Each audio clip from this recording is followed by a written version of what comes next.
Hey guys, Chris Doyle, CEO and founder of Build. Want to talk a little bit about mechanics liens and notice of intent, lien notices.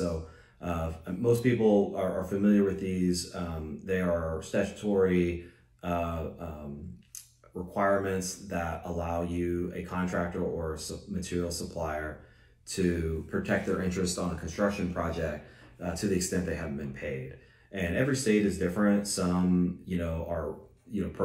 require a notice or lien, within as few as like 10 days. Sometimes it's 30 days, 60, 90, right? Every state's different, so you can manage that based on your geographic coverage.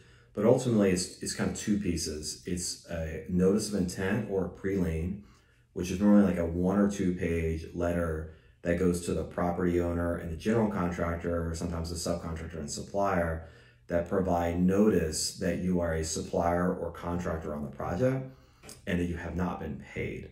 And then a lien, which is a higher escalation, says that I'm actually placing a lien on the property because I haven't been paid.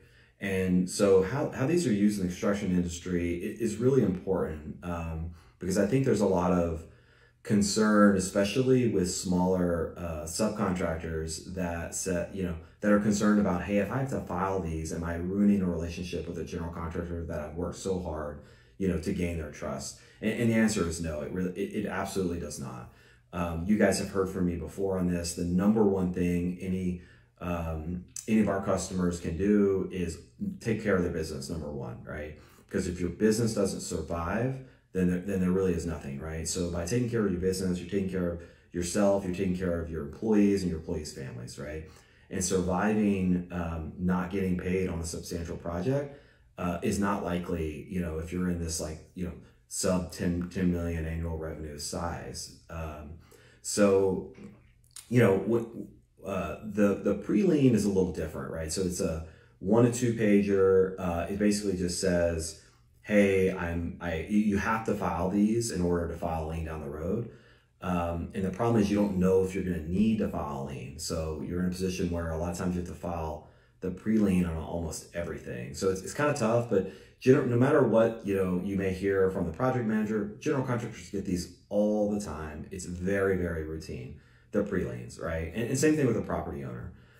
Sometimes when there's like a renovation or a single scope project, property owners aren't as educated on how the lien works and how it works in construction.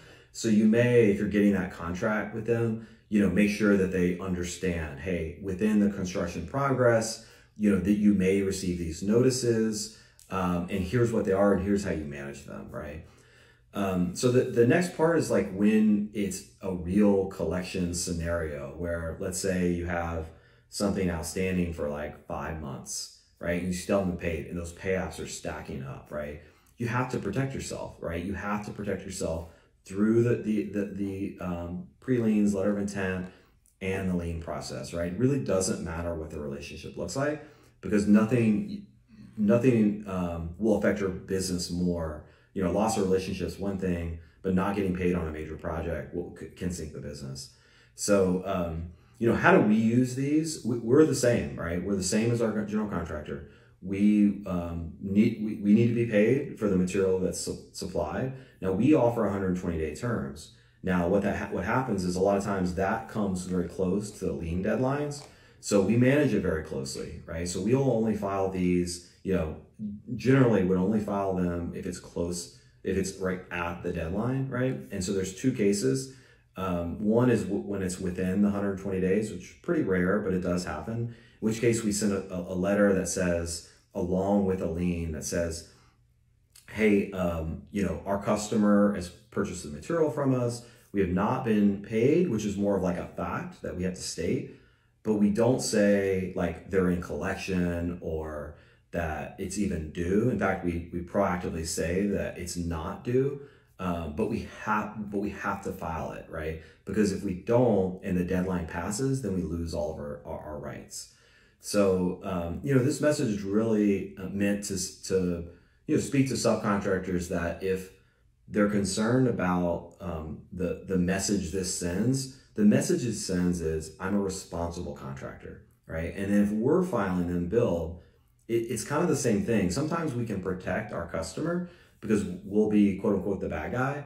But general contractors, this is very, very routine for them, and they know that the project hasn't paid, right? And sometimes it's like a bank issue, right, where they're doing a draw, or maybe they've had to kick back some payouts, which is delayed. It definitely happens. But using the lien process really is absolutely critical to any business. So hopefully that helps. If you guys ever have any questions about the status of liens or pre-liens on our side, feel free, please just call us and we can get you up to speed on anything that's going out. We always provide a notice to our customers anytime we need to file a lien or a pre-lien that just says, hey, we're going to have to send this out. Here's a copy of it. This is what it means to us. This is what it means to you. And then if there's a major issue with it ahead of time, feel free to let us know. We do phone calls on that and we do email. So, there are rare instances where you say, hey, I really do need, I don't need to file it, or maybe I was paid and it's an administrative thing of sending us payment. But wanted to address the broader kind of perception of liens. Thanks a lot, guys. Bye.